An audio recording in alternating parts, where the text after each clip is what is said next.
নমস্কার বন্ধুরা, কেমন আছো তোমরা সবাই? আশা করি তোমরা সবাই ভালো আছো, সুস্থ আছো। আজ আমি চলে এসেছি একটা নতুন রেসিপি নিয়ে তোমাদের সঙ্গে শেয়ার করতে। আজকের রেসিপি নরম তুলতুলে সুজির পরোটা।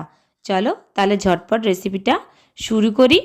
প্রথমেই গ্যাসের উপরে আমি একটা প্যান নিয়ে নিয়েছি। প্যানটা গরম হয়ে যাওয়ার পর দিয়ে দিয়েছি ঘি। ঘি দিয়ে স্পাতুলার সাহায্যে একটু নাড়িয়ে চাড়িয়ে আমি দিয়ে দেবো সুজি। এখানে আমি 200 গ্রাম মতো সুজি নিয়েছি। স্পাতুলার সাহায্যে আমি সুজি আর ঘিটা ভালো করে মিলিয়ে নেব।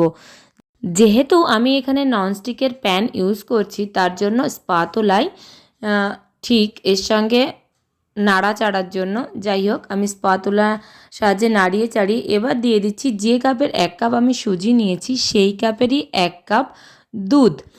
দুধ দিয়ে আমি মিলিয়ে নেব। আর দুধ দেওয়ার সময় গ্যাসের ফ্লেমটা লো ফ্লেম রাখতে হবে, না হলে দুধ আর সুজিটা গোটা গোটা হয়ে যাবে যদি গ্যাসের ফ্লেমটা হাই থাকে।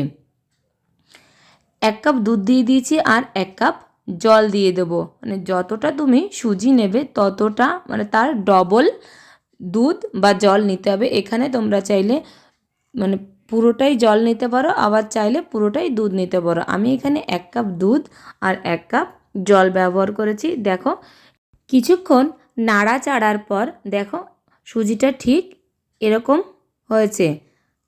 সুজিটা গলে গেছে, বুঝতে হবে সুজিটা গলে গেছে। তখন একটা পাত্রে তুলে নিতে হবে।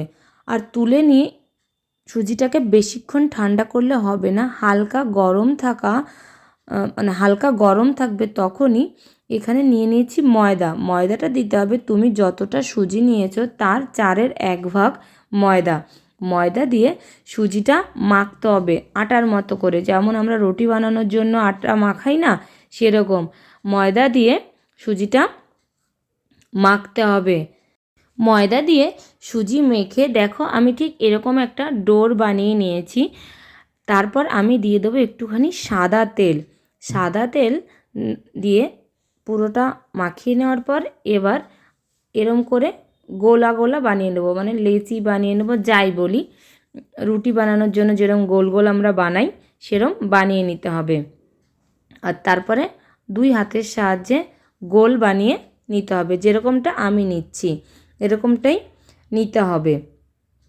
আস্তে আস্তে সবগুলো আমার কমপ্লিট হয়ে গেছে। এবার আমি নিয়ে নিয়েছি ময়দা দিয়ে ময়দার উপরে ঠিক এরম করে সুজির ডোরটা রেখে এরম আলতো হাতে বেলে নিতে হবে, খুব প্রেশার দিলে হবে না। দেখো আমি একটা বেলে নিয়েছি, আমি আরও দেখিয়ে দিচ্ছি।